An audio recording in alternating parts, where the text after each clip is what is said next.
So creating a green planet is a huge goal for many, right? We have the big summit that happens every year, the G20, everyone gets together, talks about that. A big component has been cars, right? That's been something everyone talks about, cars. And so Nissan has just declared that by 2030, they will only be selling electric cars in Europe. Now, they don't mention the rest of the world, which is kind of weird, I feel, right? If you're making this kind of statement and it's such a big deal, wouldn't it just be by, this date everywhere? Do you know what I mean? Like, oh, in Europe, but the rest of the world, yeah, you will still sell petrol. You know what I mean? It's just like either you're doing it or you're not doing it. Right. But here's the big thing about that. So at the moment, it's not like you can travel huge distances on one charge, you know?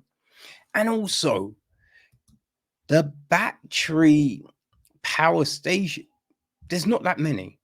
When you really break it down, there's not a huge amount, right? In car parks now, there will be a number of them, but let's say there's 10, right? But that car park can hold like 200 cars. So what are we doing?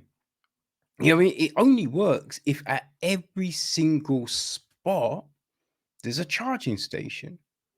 Yeah, and it only really works if on one charge, your car can technically travel across the country, because you have to look at it. How far can you get on one tank of petrol?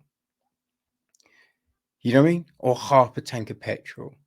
So the electric car has to be the equivalent of, to be cost effective and environmentally effective. There's the other big thing they do not talk about.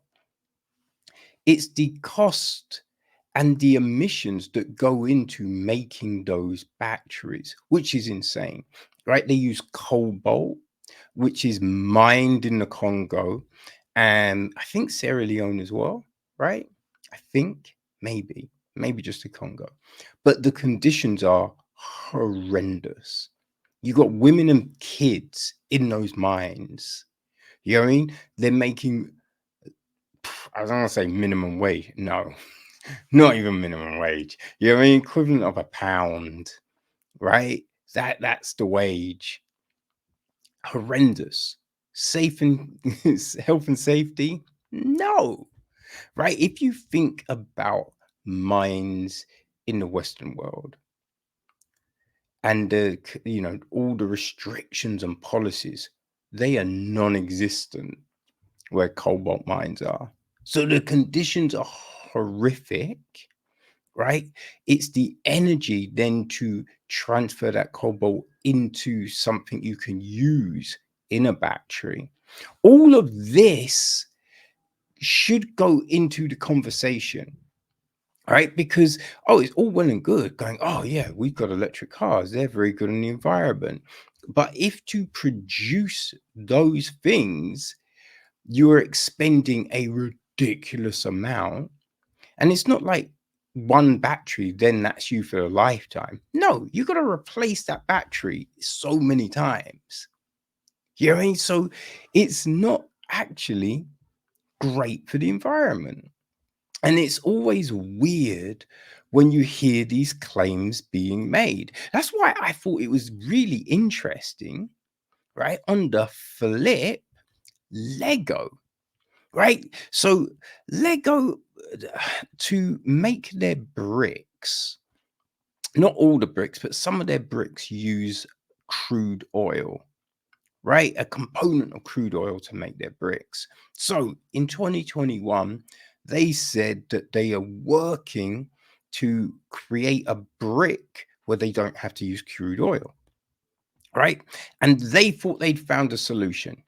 They thought they'd found the solution. So they were going to use recycled bottles, which you just think, yo, if that's the case, that's huge, right? Because you've got all of these bottles in landfills and stuff. If then Lego can use those, that would just be a huge boon to the environment, because when you look at the amount of bricks Lego make, right? They have 4,400 different types of brick alone, right? Lego is, I believe it's still the number one selling toy in the world.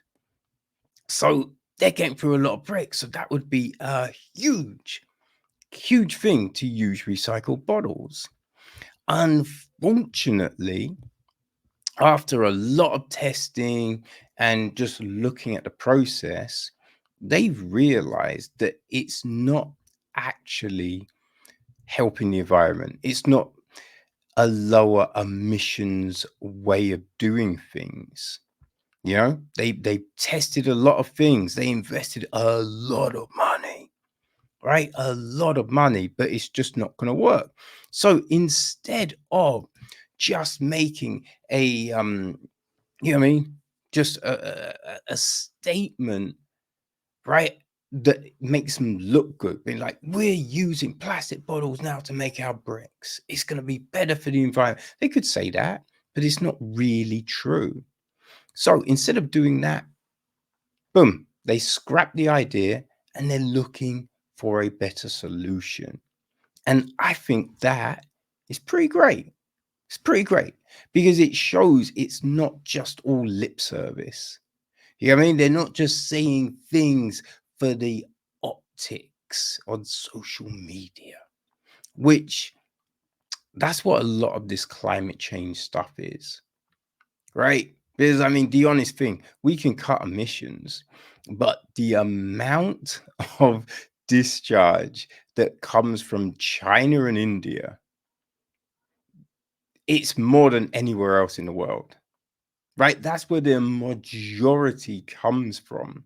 So the rest of the world could cut emissions, but unless those two countries do, it really means nothing. Really means nothing. So when you're placing people like Nissan making these statements and claims, it's kind of laughable.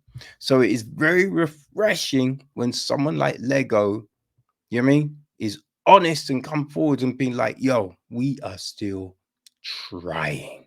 You know what I mean? So yeah, hats off to Lego, man. Hats off to Lego.